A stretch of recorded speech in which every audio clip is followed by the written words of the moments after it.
Who are you? I don't know, but I'm writing to you anyway.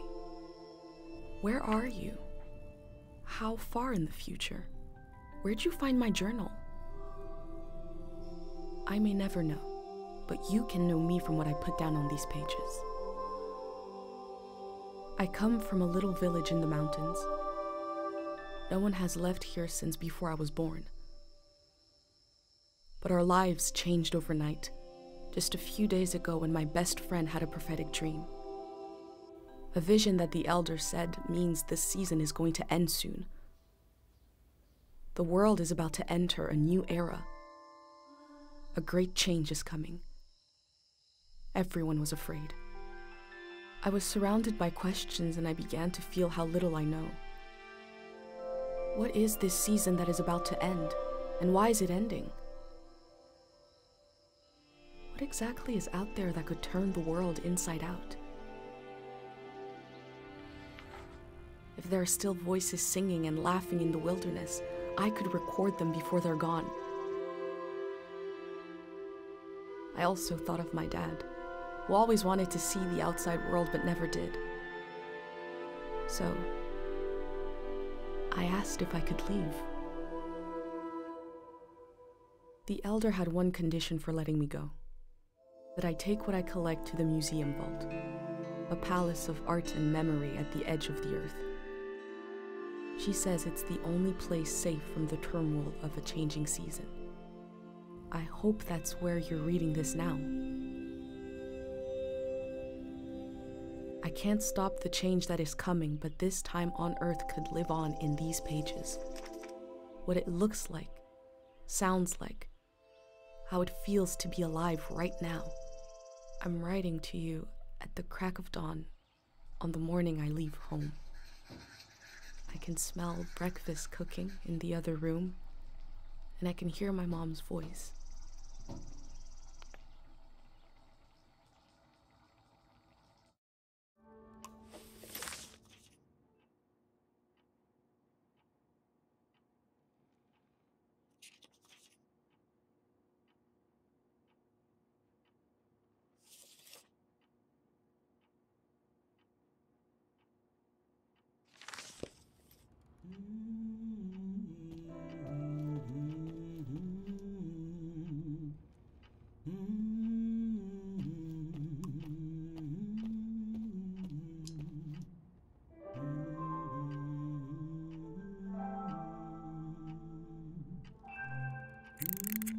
Three, two, one. Hooray! Mr. Lotto's here.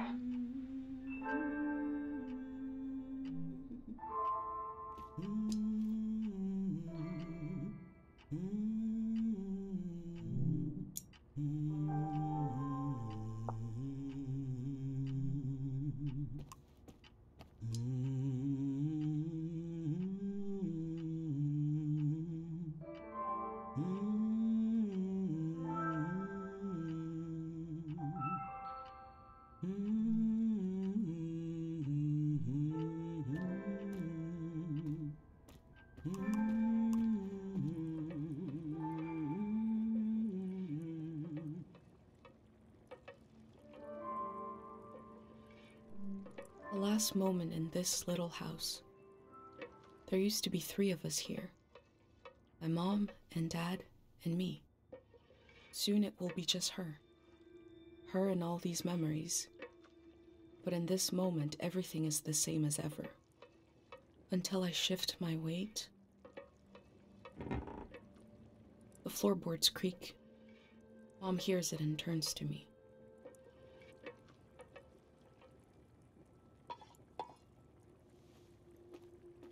You're up. What are you doing standing there? Time to get going. It's gonna be a beautiful morning. I'm making progress. I found the burner, camera, recorder, travel bag. Breakfast is in progress. Still gotta make a pendant. We haven't used this in so long. Good thing I saved the instructions.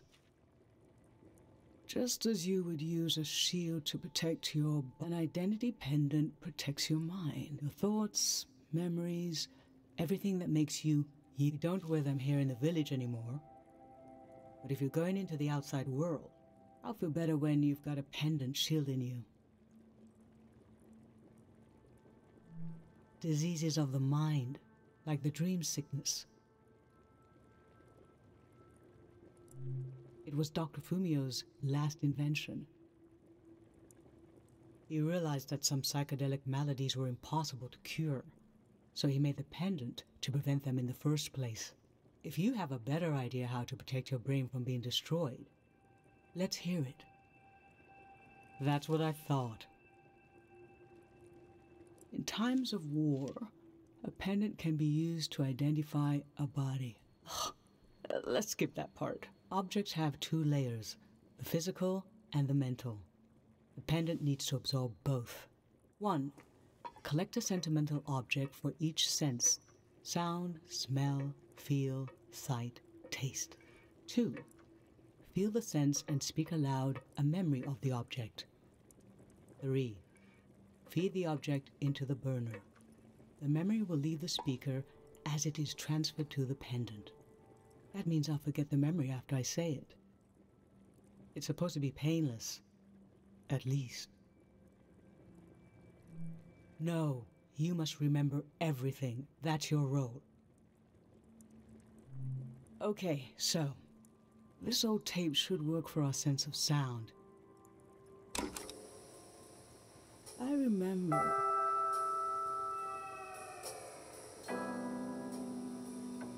You and I fell asleep listening to this tape.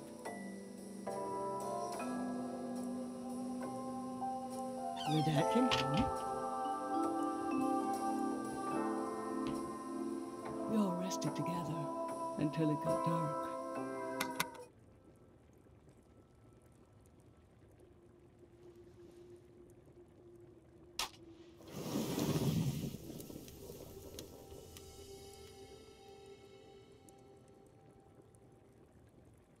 What an odd feeling. Like an absence, disappearing. The empty space fills itself back in until I forget that I forgot anything at all. I'm glad I'm only losing a few memories. If I lost too many, I wouldn't even know who you are. You should pick the rest of the objects. I'll lose the memories, but you'll have them in a pendant forever. So they should be important to you. They should be parts of your identity you want to be sure to protect. So think about what these items and what the memories would preserve about you. Let's do smell next. Find an object with a strong odor and that holds a piece of you.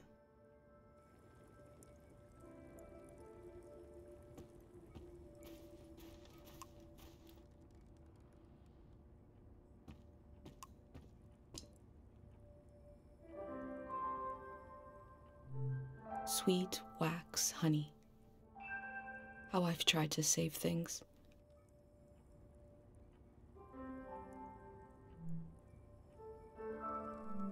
Ancient perfume, sweet. Nothing is ever lost.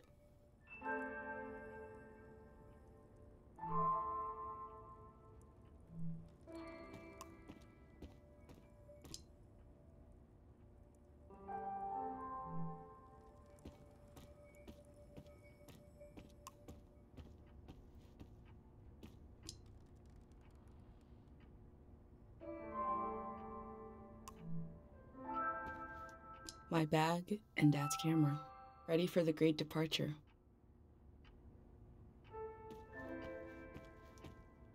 Nothing. I always looked for other worlds.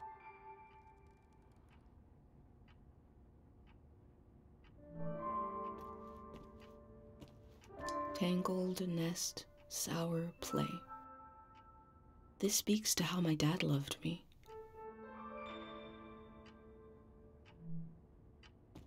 Glue, acid, dust, pulp. How I always wanted to meet these strangers.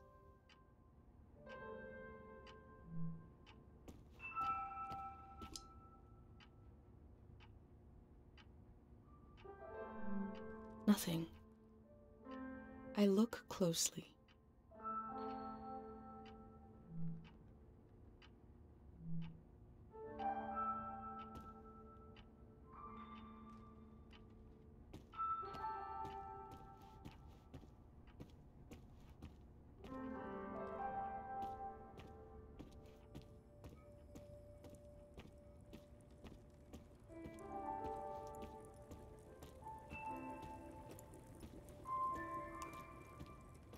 Granite, seaside, darkness.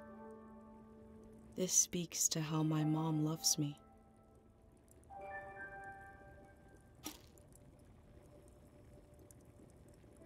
What did you choose for smell?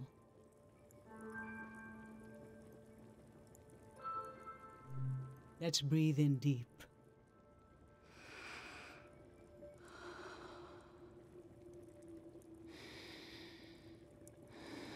Oh, I remember it so well.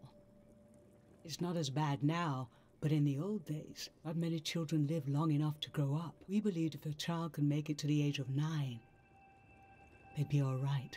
This print was made of your hand when you turned 9. Your father and I couldn't believe we really had a healthy girl. An old deep fear inside of me finally went away, and we saw you would just keep growing and growing, that everything was going to be okay.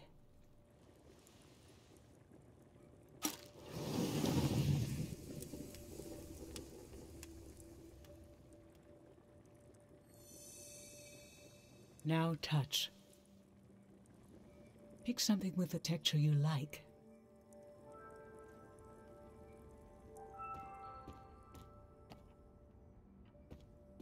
Wax, soft, ancient wall. I was loved by people I have no memory of.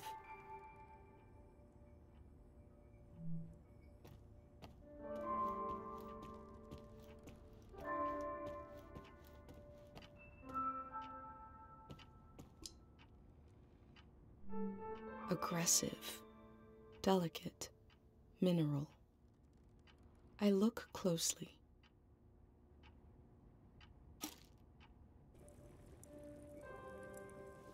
So what did you end up choosing? Okay, feel the beetle shell. When you were a little kid and I'd wash your pants, I'd check the pockets and find all kinds of little things you'd collected off the ground. Rocks, leaves, bits of string, and bugs. It happened less and less as you got older, but I remember the afternoon I found this beautiful blue beetle in your pocket. I thought, oh, this might be the last time, and this dead insect suddenly became so precious to me. What is it in our young eyes that imbue every small thing with meaning? Why do we lose this? I don't think you ever did.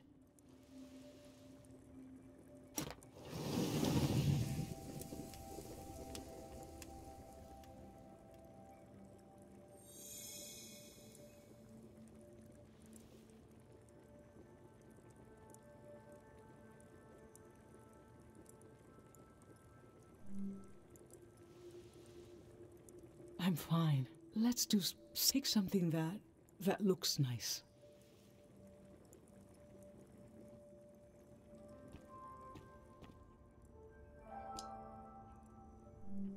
Dried mountain flowers. Nothing is ever lost.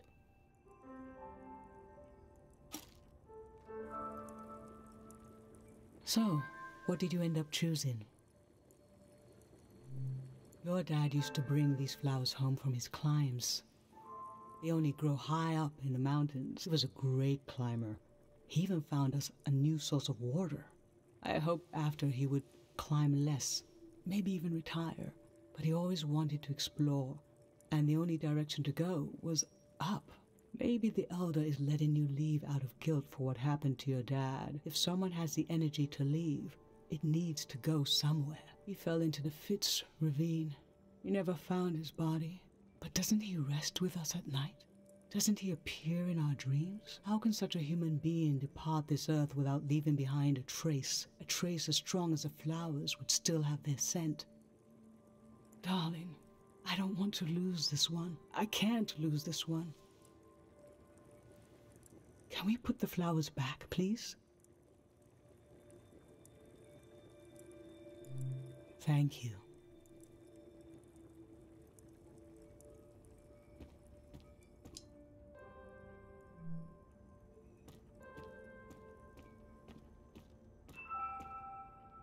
An unlit tower.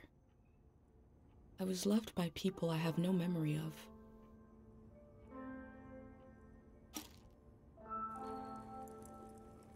So, what did you end up choosing? This kind of candle keeps someone alive for the time it takes to burn. Just a few hours when death is nearby. It can be enough for last rites. This was Grandma's candle. She didn't want to use it. You spent a lot of time with her when you were a baby. I realized she wouldn't live long enough for you to remember her, or for her to see you grow up and discover what kind of person you'd be. So in a way, you don't know her, and she didn't know you. And yet, she loved you. I don't know where love goes, but it belongs to you anyway.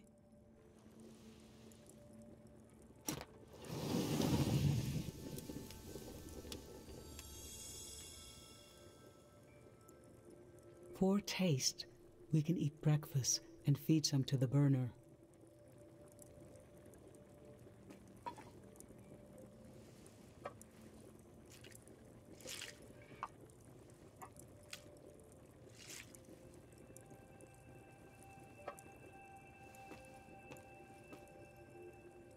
The memory I'll lose is the one we're forming, right? I want you to have it forever.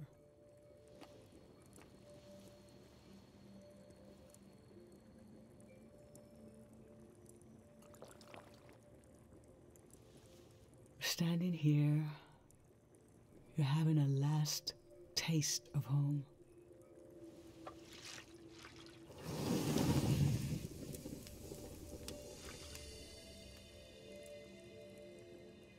Now you're protected by lost memories. A gem of home around your neck. This is my only condition for letting you go. You must promise me never to take the pendant off. And never tamper with it. Okay? Then I'm okay with you leaving. I think your camera and bag are still in your room. It's time to gather them up.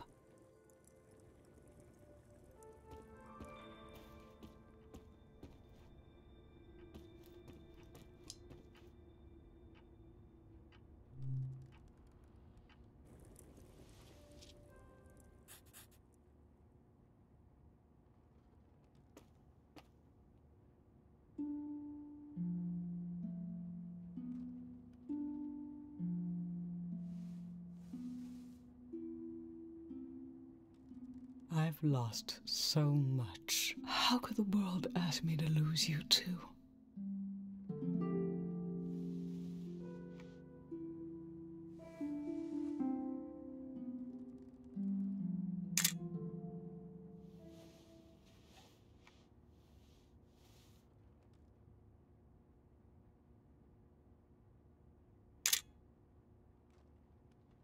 Look at us. There we are. There we were. We'll always be right here on this beautiful morning.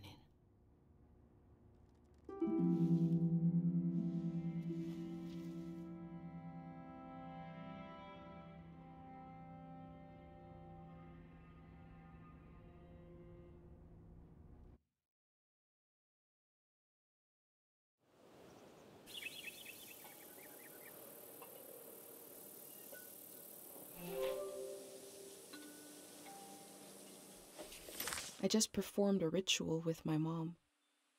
The moment has passed, but I'll record it in these pages for you, for the future.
never knew when my mom would share a memory of Dad while cooking, on a walk, with no warning. It knocked the wind out of me. Rituals take this grief and give it a shape and a story. Filling in this journal is a ritual too, but for a loss that hasn't hit us yet.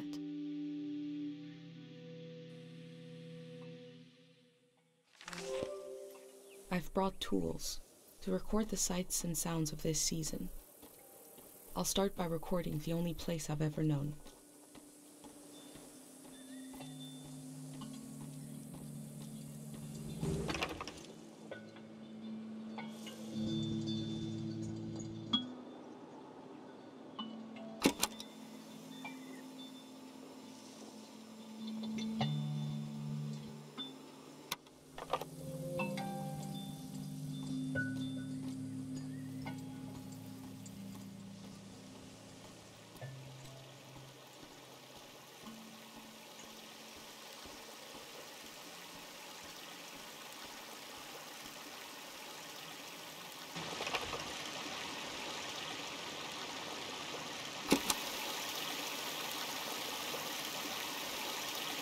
You have plenty of fresh water here. I wonder if it's more scarce in the outside world. Last night there was a goodbye party here in the plaza. Everyone was so afraid for me. To understand that fear, to understand where I grew up, you have to know the man standing watch over the plaza, Dr. Fumio. This is Dr. Fumio and his son. The statue isn't as old as it looks. The artist wore it down to give it a feeling of ancientness and the authority that comes with it. Dr. Fumio and his son founded Cairo back in 776. They live on through our traditions. There are 3 murals celebrating Dr. Fumio's work.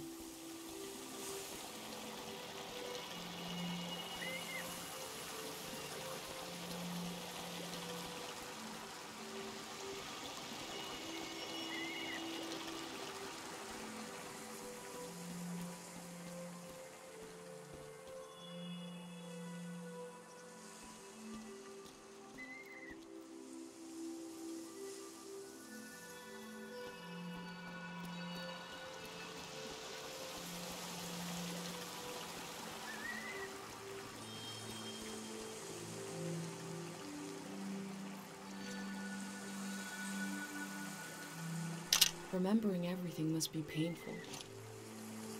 Dr. Fumio brought peace to so many people here.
Is it recording?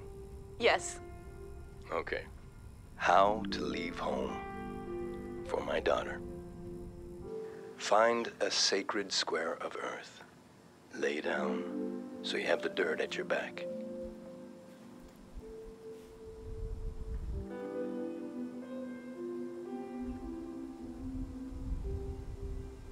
Close your eyes.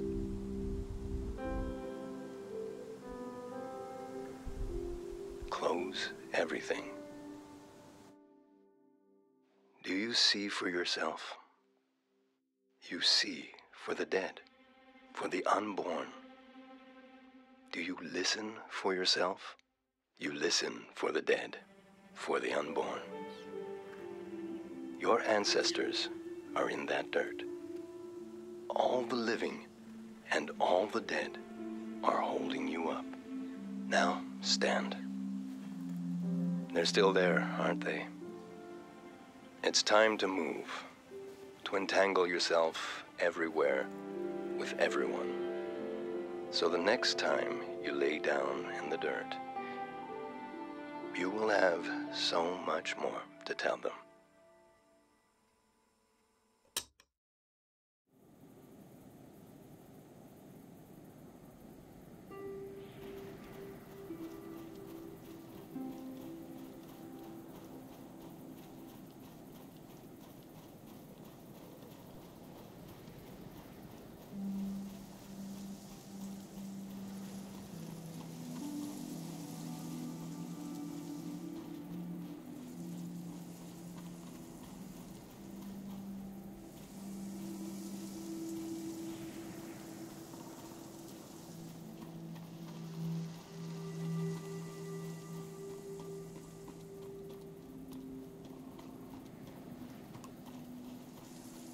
Pate fixed up 3 bikes instead of 1.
from the village, these cranes look like little creatures, grazing.